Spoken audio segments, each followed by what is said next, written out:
Hey guys, this is a video on how to replace the left and right driver passenger side air vents on an SL500 R230 chassis. I believe the years are 2003 to 2013. The first thing you're going to do, get a plastic wedge. You're going to pop this side panel off here.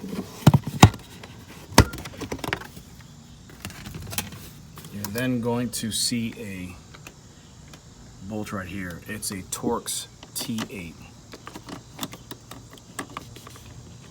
So you're gonna remove that. All right. So now on the vent itself, there is a tab at 2 o'clock. Hard to see, but there's one also right there at 5 o'clock. What you want to do is just get behind this panel. Try to get that 5 o'clock and that 2 o'clock.